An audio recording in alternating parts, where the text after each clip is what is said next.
Hello बच्चों, कैसे हैं आप सब। उम्मीद है जहाँ भी होंगे कह ढा रहे होंगे।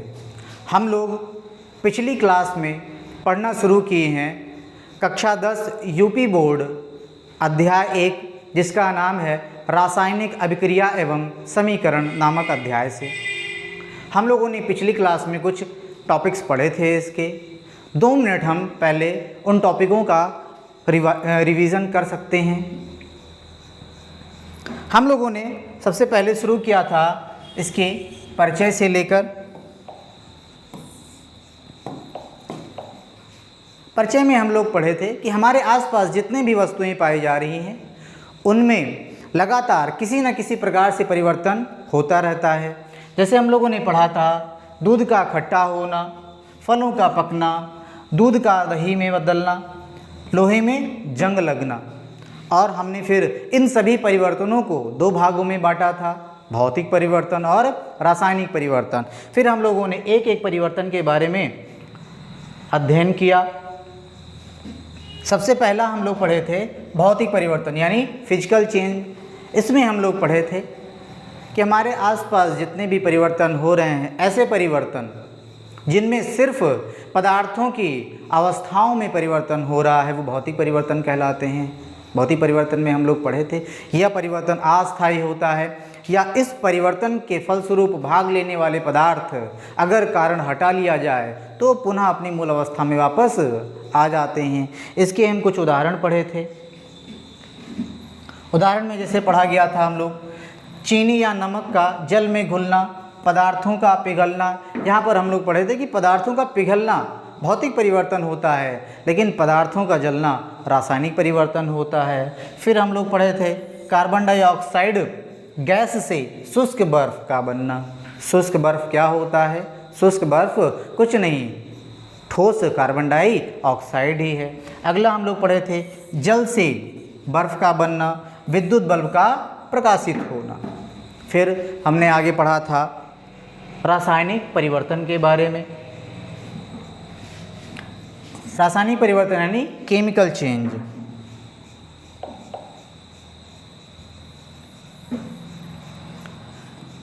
इसमें हम लोग पढ़े थे रासायनिक परिवर्तन वह परिवर्तन है जिसमें पदार्थों का रासायनिक संगठन के साथ साथ कुल द्रव्यमान में भी परिवर्तन हो जाता है। फिर हमने पढ़ा था कि रासायनिक परिवर्तन एक अस्थायी परिवर्तन होता है और रासायनिक परिवर्तन में भाग लेने वाले पदार्थ का अगर कारण हटा दिया जाए तो वो पुनः अपनी मूल अवस्था में वापस नहीं लौटता।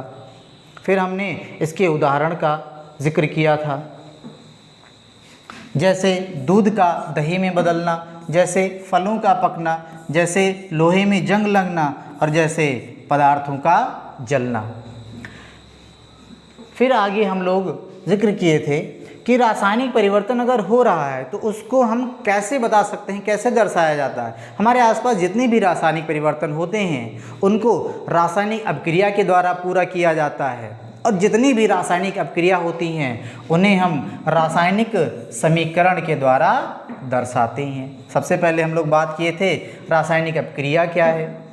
जब 2 या 2 से अधिक पदार्थ आपस में अभिक्रिया करके नए पदार्थ का निर्माण करते हैं तो इस क्रिया को रासायनिक अभिक्रिया कहा जाता है। इसमें हम लोग पढ़े थे कि ऐसे पदार्थ जो रासायनिक अभिक्रिया में भाग लेते हैं उन्हें अभिकारक कहा जाता है या अभिकर्मक कहा जाता है, और अभिक्रिया के फलस्वरूप जिनका निर्माण होता है उन्हें उत्पाद कहा जाता है। यहाँ पर हम लोग बात किए थे उत्प्रेरक क्या होता है। उत्प्रेरक का काम सिर्फ इतना होता है कि अभिक्रिया की दर को नियंत्रित करना। कोई अभिक्रिया तेज हो रही है, उसे हमें धीरे करना है तो वहाँ पर हम ऐसा उत्प्रेरक लगाएंगे जो अभिक्रिया की दर को धीरे कर देगा। या कोई अभिक्रिया धीरे हो रही है, हमें उसे तेज करना है तो वहाँ पर हम ऐसे उत्प्रेरक का प्रयोग कर देंगे जिससे रासायनिक अभिक्रिया तेज हो जाए। आज हमें पढ़ना है रासायनिक अभिक्रिया की पहचान। कैसे हम पता करेंगे कि उस स्थान पर रासायनिक अभिक्रिया संपादित हुई है। जैसे हम एक एक प्रकार पढ़ेंगे। जैसे हम पता कर सकते हैं पदार्थों की अवस्थाओं में परिवर्तन के द्वारा, यानी कि किसी भी रासायनिक अभिक्रिया को हम कैसे पता कर सकते हैं। अगर वहाँ पर किसी भी पदार्थ की अवस्था में परिवर्तन हुआ है तो ये समझ जाएंगे कि वहाँ पर रासायनिक परिवर्तन हुआ है। फॉर एग्ज़ाम्पल कार्बन सॉलिड अवस्था में, जैसे कोयले को जो हम अपने घर में लेकर आते हैं, जला देते हैं, अगर उसका पूर्ण दहन हो रहा है ऑक्सीजन की उपस्थिति में, तो वहाँ से कौन सी गैस निकलती है? Carbon dioxide. यानी कि ये ठोस अवस्था से किस में बदल गया? गैसीय अवस्था में। इसका क्या परिवर्तन हो गया? अवस्था परिवर्तन हो गया। अतः यहाँ पर रासायनिक परिवर्तन हुआ है। दूसरा हम बात करेंगे ताप में परिवर्तन के द्वारा। अगर किसी प्राकृतिक गैस का ऑक्सीजन की उपस्थिति में हम दहन करते हैं तो कार्बन डाइऑक्साइड तथा जल का निर्माण होता है और साथ ही साथ वहाँ पर भारी मात्रा में ऊष्मा उत्पन्न होती है। यानी ताप में क्या हुआ? परिवर्तन हुआ है। तीसरा हम कैसे पता करेंगे? रंग में परिवर्तन।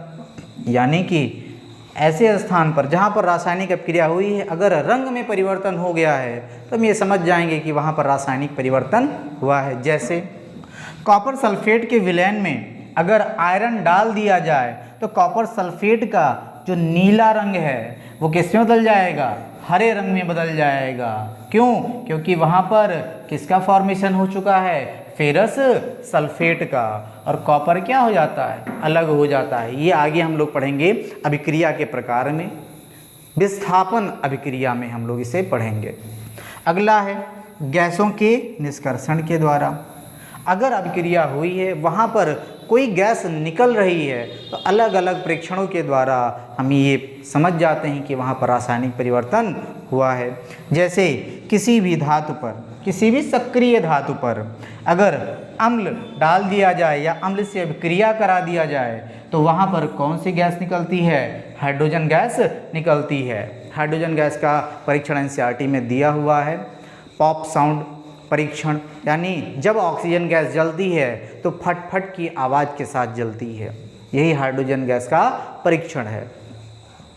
आगे हम बात करेंगे रासायनिक समीकरण क्या है। लिखा हुआ है सभी रासायनिक अभिक्रियाओं को संकेतों के माध्यम से किसके द्वारा प्रदर्शित किया जाता है? रासायनिक समीकरण के द्वारा प्रदर्शित किया जाता है। यानी जितने भी रासायनिक अभिक्रियाएं हो रही हैं उनको रासायनिक समीकरण के द्वारा प्रदर्शित किया जाता है। आगे लिखा हुआ है किसी भी रासायनिक समीकरण में अभिकारकों तथा उत्पादों के उनके सूत्रों के आधार पर व्यक्त किया जाता है। यानी रासायनिक समीकरण में जो भाग ले रहे हैं रासायनिक अभिक्रिया में, उनको हम उनके सूत्र के आधार पर व्यक्त करते हैं। अगला लिखा हुआ है सर्वप्रथम रासायनिक समीकरण द्वारा रासायनिक अभिक्रिया का निरूपण कब हुआ? 1615 ईस्वी में हुआ। और किसके द्वारा किया गया? जीन बैगविन नामक वैज्ञानिक के द्वारा किया गया। यानी रासायनिक अभिक्रिया का रासायनिक समीकरण निरूपण सबसे पहले 1615 ईस्वी में कौन से वैज्ञानिक के द्वारा किया गया? जीन बैगविन नामक वैज्ञानिक के द्वारा किया गया। रासायनिक समीकरण का आधार क्या होता है? कैसे रासायनिक समीकरण लिखा जाता है? रासायनिक समीकरण का आधार यह है कि किसी रासायनिक अभिक्रिया में भाग लेने वाले विभिन्न तत्वों के परमाणुओं की संख्या अभिक्रिया के उपरांत अपरिवर्तित होती है। यानी कि जितनी संख्या अभिक्रिया के पहले होनी चाहिए उतनी ही संख्या अभिक्रिया के बाद होनी चाहिए, तभी रासायनिक समीकरण क्या रहेगा? संतुलित रहेगा। इसी का आधार बना के हम आगे रासायनिक समीकरण को संतुलित करना सीखेंगे बहुत ही आसान तरीके से। आगे हम बात करेंगे उदाहरण कि कैसे रासायनिक अभिक्रिया को रासायनिक समीकरण में लिखा जाता है। सबसे पहले बात करेंगे रासायनिक अभिक्रिया का, यानी किसी केमिकल रिएक्शन को हम कैसे केमिकल इक्वेशन में कन्वर्ट करते हैं। लिखा हुआ है चूने को नौसादर के साथ मिलाकर अंगुली से रगड़ने पर हमें अमोनिया की तीक्ष्ण गंध का अनुभव होता है। कहने का मतलब अगर चूना को नौसादर के साथ रखकर अगर उसको उंगली से रगड़ा जाए और उसे सूंघा जाए तो वहाँ पर कौन सी गैस का अनुभव होगा? अमोनिया गैस की तीक्ष्ण गंध का अनुभव होगा। अब इस रासायनिक अभिक्रिया को अगर हम रासायनिक समीकरण के रूप में लिखना चाहें तो कैसे लिखेंगे? नौसादर यानी अमोनियम क्लोराइड का फॉर्मूला क्या होता है? NH4Cl। चूने का फॉर्मूला क्या होता है? CaO। यानी नौसादर को चूने के साथ यानी कैल्शियम ऑक्साइड के साथ जब अभिक्रिया कराया जाता है तो कौन सी गैस निकलती है? Ammonia gas. साथ में बनता है कैल्शियम क्लोराइड और जल का निर्माण होता है। दूसरा हम पढ़ेंगे, अगर ऑक्सीजन की उपस्थिति में हम मैग्नीशियम रिबन को जला देते हैं तो चमकीले प्रकाश के साथ ये मैग्नीशियम रिबन जलता है और जो राख बचती है वो राख किसकी होती है? मैग्नीशियम ऑक्साइड की राख होती है। ये एनसीईआरटी में बहुत अच्छे तरीके से लिखा हुआ है, इसका परीक्षण भी लिखा हुआ है कि जब मैग्नीशियम रिबन को ऑक्सीजन की उपस्थिति में जला दिया जाता है तो वो भारी प्रकाश यानी कि ज़्यादा चमकीले प्रकाश के साथ जलता है और जो राख उसकी बचती है वो राख क्या होती है? मैग्नीशियम ऑक्साइड का। भाई मैग्नीशियम रिबन देखो, कभी कभी सवाल में ऐसे लिख कर आता है लोहे का चूर्ण या मैग्नीशियम का चूर्ण या मैग्नीशियम रिबन या एल्युमिनियम का चूर्ण, ऐसे करके कुछ शब्द लिख कर आते हैं। तो आपको अगर समीकरण लिखना है तो आपको जो चूर्ण लिखा हुआ है, रिबन लिखा हुआ है, इससे डरने की ज़रूरत नहीं है। सिर्फ और सिर्फ वहाँ उस धातु का ही जिक्र आप करेंगे। जैसे यहाँ पर लिखा हुआ है मैग्नीशियम रिबन, तो रिबन से मतलब कुछ नहीं है, सिर्फ आप यहाँ पर क्या लिखोगे? मैग्नीशियम धातु। सिर्फ आप क्या लिखोगे? मैग्नीशियम धातु। यानी कि मैग्नीशियम का अगर हम ऑक्सीजन की उपस्थिति में क्या करा दें? दहन करा दें तो किसका निर्माण होगा? मैग्नीशियम ऑक्साइड का निर्माण होगा। आगे हम बात करें, तीसरे नंबर पर लिखा हुआ जब सोडियम धातु जल से अभिक्रिया करती है तो किसका निर्माण होता है? सोडियम हाइड्रोक्साइड का निर्माण होता है तथा कौन सी गैस निकलती है? हाइड्रोजन गैस निकलती है। आप लोगों ने YouTube पर या इंस्टा पर आप ऐसे परीक्षण बहुत देखे होंगे कि सोडियम के छोटे छोटे टुकड़े को तालाब में फेंक देते हैं या पानी के बोतल में डाल देते हैं, जो विस्फोट कर जाता है, फट जाता है। रीज़न क्या है कि सोडियम गैस इतना सक्रिय धातु होता है कि वो अम्ल या क्षार को छोड़ो, वो किससे अभिक्रिया कर लेता है? जल से अभिक्रिया करता है और अधिक मात्रा में कौन सा गैस निकालता है? हाइड्रोजन गैस निकालता है और हाइड्रोजन गैस अधिक ज्वलनशील होता है, इसलिए वहाँ पर आग पकड़ लेता है। तो यानी कि अगर हम सोडियम धातु की अभिक्रिया किससे करा दें? जल से करा दें तो हमें सोडियम हाइड्रोक्साइड मिलेगा और साथ में कौन सी गैस निकलेगी? हाइड्रोजन गैस निकलेगी। आगे अगर हम बात करते हैं रासायनिक समीकरण के लाभ, यानी रासायनिक समीकरण अगर लिख रहे हैं तो उसका लाभ क्या है, क्यों हम ये लिख रहे हैं। सबसे पहले हम बात करेंगे, लिखा हुआ है रासायनिक समीकरण के माध्यम से अभिक्रिया में भाग लेने वाले तत्वों और यौगिकों की संख्या का पता चलता है। यानी कि तत्वों और यौगिकों की संख्या का मतलब कितने तत्व भाग ले रहे हैं, इसका पता चलता है। आगे लिखा हुआ है रासायनिक समीकरण के माध्यम से रासायनिक अभिक्रिया में भाग लेने वाले तथा अभिक्रिया के बाद बनने वाले पदार्थों के बारे में पता चलता है। यानी अभिकारक तथा उत्पाद के बारे में पता चलता है, उसकी अवस्था के बारे में भी पता चलता है या उसकी प्रकृति के बारे में भी पता चलता है कि वो क्या बना है।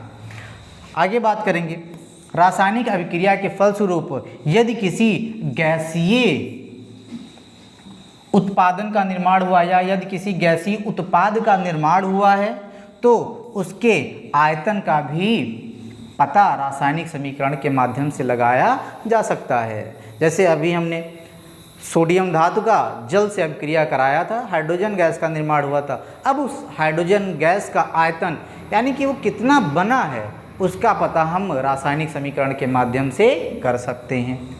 आगे लिखा हुआ है रासायनिक समीकरण के माध्यम से अभिकारक तथा उत्पाद के ऊर्जा परिवर्तन के बारे में पता चलता है। यानी रासायनिक परिवर्तन के माध्यम से हम पता कर सकते हैं कि अभिकारक का ऊर्जा कितना था या उत्पाद का ऊर्जा कितना था। मान लिया अगर अभिकारक का ऊर्जा ज़्यादा था, उसके पास एनर्जी ज़्यादा थी, और जो प्रोडक्ट बन रहा है उसकी एनर्जी कम है, तो उसके साथ साथ क्या रिलीज होगा, एनर्जी रिलीज होगी। या मान लिया ऐसा प्रोडक्ट, ऐसा रिएक्टेंट जो पार्टिसिपेट कर रहा है या ऐसा अभिकारक जो भाग ले रहा है उसका एनर्जी कम है और हमें हाई एनर्जी वाला प्रोडक्ट बनाना है, तो हमें उसको चलाने के लिए बाहर से ऊर्जा देनी पड़ेगी। यानी इस रासायनिक समीकरण के माध्यम से हम ऊर्जा परिवर्तन भी पता कर सकते हैं। आगे हम बात करेंगे रासायनिक समीकरण के दोष। आगे हम बात करेंगे रासायनिक समीकरण के दोष, यानी कि इस रासायनिक समीकरण के क्या क्या दोष हो सकते हैं। जैसे लिखा हुआ है, रासायनिक समीकरण के माध्यम से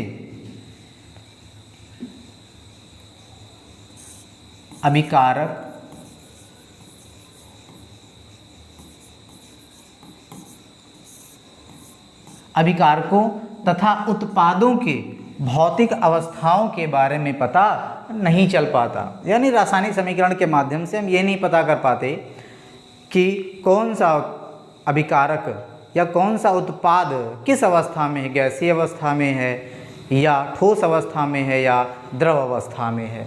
आगे लिखा हुआ है कि रासायनिक समीकरण के माध्यम से अभिक्रिया की दर का पता नहीं चल पाता, यानी कि कोई अभिक्रिया कितना तेज़ी से चल रही है ये पता नहीं कर पाते। आगे लिखा हुआ है, रासायनिक समीकरण के माध्यम से यह भी पता नहीं चल पाता कि अभिक्रिया ऊष्मा शोषी है या ऊष्मा छिपी है। यानी रासायनिक समीकरण के माध्यम से ये नहीं पता चल पाता कि ऊष्मा निकल रही है या ऊष्मा लग रही है, अर्थात प्रोडक्ट के साथ ऊष्मा निकल रही है या इस अभिक्रिया को चलाने के लिए हमें अपनी तरफ से ऊष्मा देना पड़ रहा है। इसका पता रासायनिक समीकरण के माध्यम से नहीं पता चल पाता है। अगली क्लास में हम बात करेंगे रासायनिक समीकरणों को संतुलित करना। बहुत ही बेहतरीन तरीके से रासायनिक समीकरण को संतुलित करना हम सीखेंगे। इसके हम 4 प्रकार सीखेंगे, तो क्लास में ज़रूर बने रहिएगा। अब इस क्लास से संबंधित, इस अध्याय से संबंधित लगातार क्लासेस आपको मिलती रहेंगी।